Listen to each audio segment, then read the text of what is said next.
Welcome to Business Innovators Radio, featuring industry influencers and trendsetters sharing proven strategies to help you build a better life right now. Welcome to Brilliance Business TV, conversations with leading experts in business. I am your host, Mark Stephen Pooler.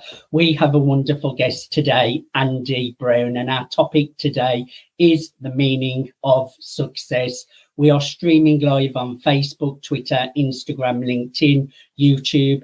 We're also on the E360 TV network under Fresh Takes, going out to Apple TV, Fire TV, Android, Roku, and many more. We're also on Business Innovators Radio Network, and we're also streaming through mspnewsglobal.com. I want to make an official shout out to our show sponsors, Dreamweaver Artist Ranch. Let's bring in our incredible guest, Andy Brown. Andy, welcome to Brilliance Business TV. Well, that was quite some introduction. Thank you very much. That was, yes. Is it me? Do you mean me? I'm really looking forward to a conversation with you today, Andy, and I love the topic of success as well. So I'm really looking forward to where this conversation goes. So you have had a number of employments, mostly self-employments, when you started your career. Did you think it would be like that? Absolutely not. In fact, I never really knew what I wanted to do when I grew up. I still don't. I still haven't, in fairness. It's life just takes its funny journeys, doesn't it? At one point, I wanted to be a millionaire. That was my sole objective, leaving school. I even had I want to be a millionaire by the time I'm 30 target. Don't judge me. It was the 80s. A lots of people in the 80s wanted to be, their definition of success was very single-minded and monetary based. But it's since then I've done all sorts of different things. I'm now a consultant, and I really enjoy those opportunities that it's afforded me over the last 12 years. I've traveled the world. I've spent a lot of time in Asia, which has been really interesting, talking to business people globally, and that's been a real interesting. And I could never, if you'd talked to the 18-year-old me and said, by the time you were age, you'd have visited half the countries in Europe, you'd have been to 12 countries across Asia, worked in a number of countries in Africa, I would have never believed any of it. As someone once said, I think it's a very good book that I read recently. Someone said, there is more than one path to your final destination. The great Mark Stephen Pooler, I think, said that. So I think that pretty much epitomizes my route through life. Yes, and I appreciate you getting a copy of my very first book. I really appreciate that. No worries. Would you describe yourself as successful, Andy? I used to think not, and I've been through some very dark times, particularly when I ran a business. Some very dark days when you think the world is against you, and the feelings of failure just are constantly knocking on the door. So it's a real challenge in terms of overcoming those and working through. And I suppose some people's definition of success is being able to deal with failure and to move on and to find a route through it. What I've realized is that as I've gone through my life, is that success is something that is personal. You've got to define your own parameters, your own route, your own definitions of success. And that'll be different for every person watching this. So sit down with yourselves. My advice to people is sit down with yourself and find out, what does success mean for you? In preparing for this interview, I had to think about what my ingredients were for my success in terms of how do I feel, what makes me tick. And I studied business studies, so I always like a mathematical calculation. So apologies for this if you're not mathematically minded. But I reckon for me, it's 30% family, about 20% wealth, about 20% happiness, 20% freedom. There's a good amount of freedom in my definition. and about 10% recognition. Early in my career, recognition was everything. I needed constant people telling me, "You're doing okay, well done, this is great." And as I've gone through life, I've realized that actually I'm much less worried about what other people think of me. It's much more about how I feel on the inside, and has made me a much happier person. And I must say, in terms of my partner, a much easier person to live with over time. I hear you. And I think as well, I think at the beginning of my journey, you do very much think about how people are perceiving you and what they think. And like you, it just holds you back. And I think as you progress, you don't really think about what others think when you're so focused on your own goals. And also you mentioned about failure. I never see failure. I think there's no such thing as failure. I think failure is a big part of success. Do you agree with that? Absolutely. But when you're in that dark place, I think it's much easier to have that thought process when it's in the past, than have that thought process when you're in it. It takes a very I think it takes others to help you see that when you're in the moment. So it can be really helpful to have really strong people around you. So when you're in that place, try not to annoy the people closest to you too much. I agree. My advice, because they'll be the people who will help you out and help you see that actually this is just a step in the journey, and it'll make you a better person. It'll make you more resilient. It'll make you be able to cope with similar situations in the future. And so yes, absolutely, I agree with you 100%. So what makes you get up on a morning, Andy? Well, since COVID and sort of leaving the rat race, I suppose nothing is the answer. So nothing makes me get up. I quite happily lie in. I've got to a point in my life, I'm very lucky. I work, I think my dad, I don't know, I'll share the link to this, see if my dad watches it. But if my dad were to watch this, I think he'd question whether I was work shy. I think I've got a right balance in my life in terms of what I do.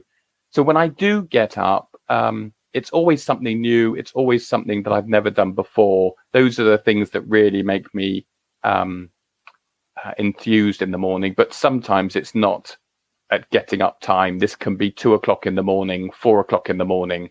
I would suddenly awake and I'll think, okay, I've got something going on in my head. I need to go and sit in my office and write it down, think about it, flesh it out. And I think what my career has given me is lots of different times. So I'm often working in the middle of the night, thinking of things that I could be doing. I love it. And the world has changed, Andy, for many, and is changing still. You've written a novel set in the future. What does work look like in 2045? Well, it was really interesting. I'm a big fan of shows like Black Mirror and things that take us just into the sort of near future with sort of small but significant changes.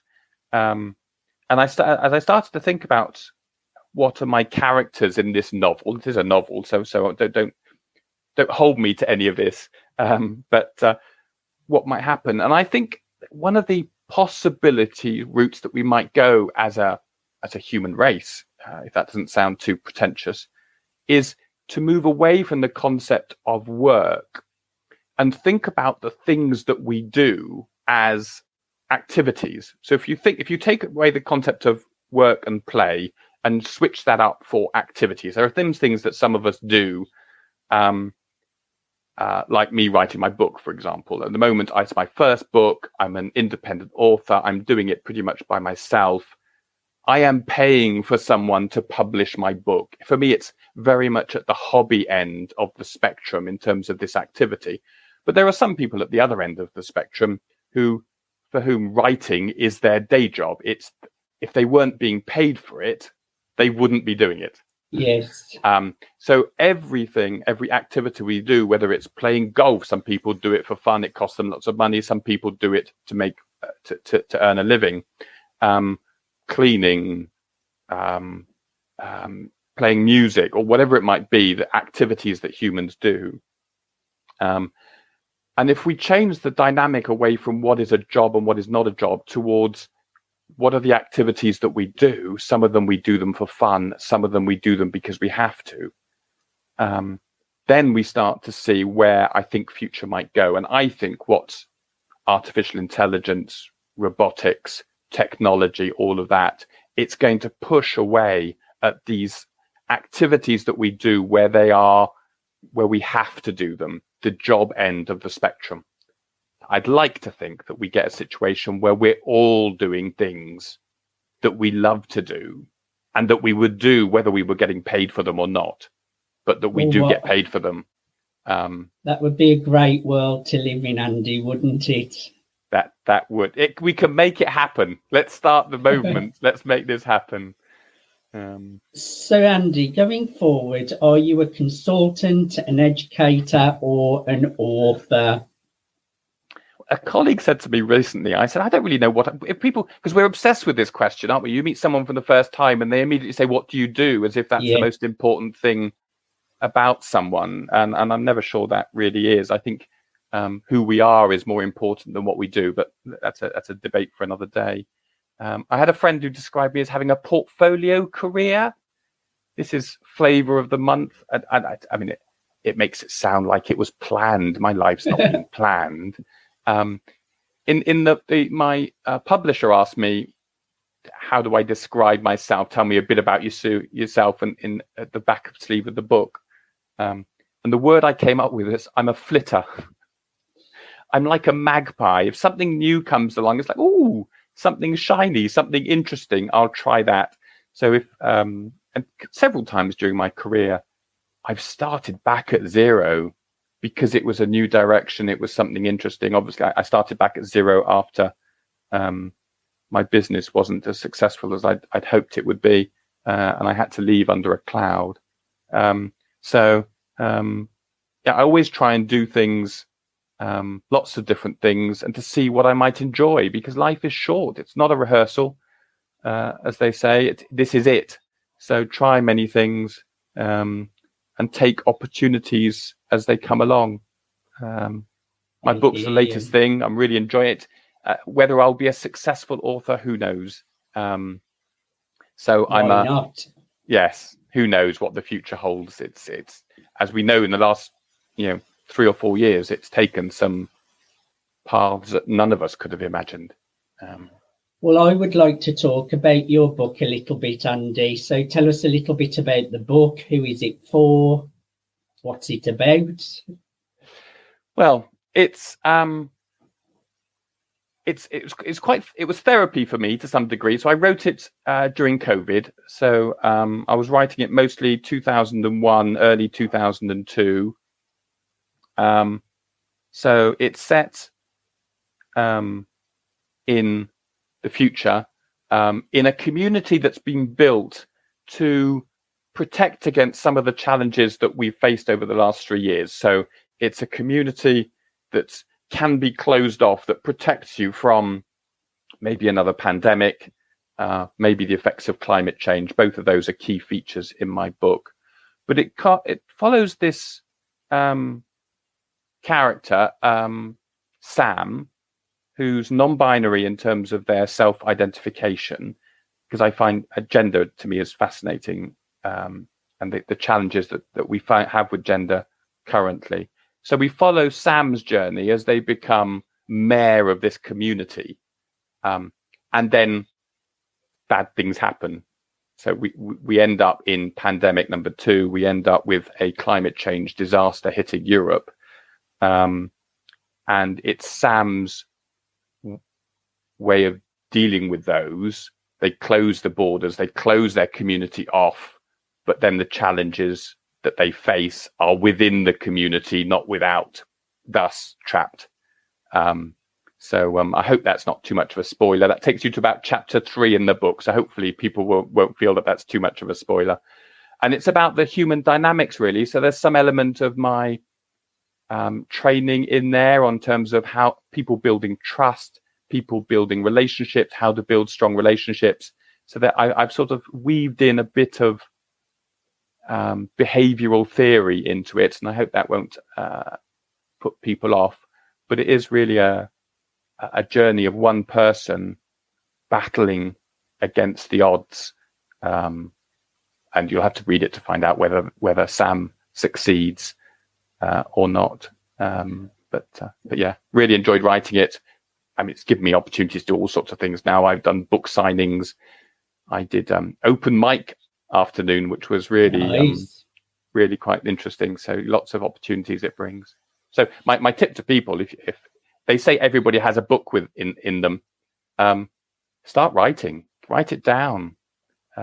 It'll give you a distraction. If nothing else, if you've got a busy job, a stressful business that you're running, whatever it is that's taking the focus of your mind, I've always thought bringing in something that's a bit more artistic, that allows your brain to do something creative, will help you become successful, help you do different things. Well, I've thoroughly enjoyed having a conversation with you today, Andy. I would encourage everyone to grab a copy of Trapped by AJ Stuart on Amazon. That's Trapped by AJ Stuart on Amazon. Is there anything we have not covered that you would like to share, Andy? Oh, that's a very long list, but maybe we can do this again sometime, and we'll talk. Maybe my day job is teaching people how to negotiate better, so maybe we could do something on that on a future call, maybe. Definitely, and just tell us a little bit about that, Andy, so it gives us a flavour for next time. Well, negotiation is a personal skill. I love teaching it because it adds value to people's personal lives as well as their business lives. Most of my audiences are business people who negotiate as part of their jobs, but it's a real life skill.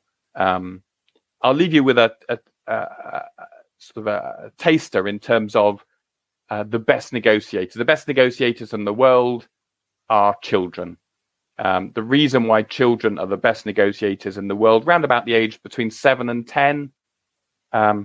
So if you've got a small human in your household who's between the ages of 7 and 10, they will probably outsmart you. They know who has the power in their circle of people, whether grandma is more powerful than auntie or is more powerful than their parents, whoever it might be. They are persistent. And most importantly, they believe in the mission. And they know how to get what they want. Absolutely. So linking negotiation to success, top tip, believe in your mission. Andy, I love it. Thank you so much for being my guest today. I thoroughly enjoyed having a conversation with you. My pleasure. Thank you everyone for joining us for Brilliance Business TV, conversations with leading experts in business. Until next time. Thanks for listening to Business Innovators Radio. To hear all episodes featuring leading industry influencers and trendsetters, visit us online at businessinnovatorsradio.com today.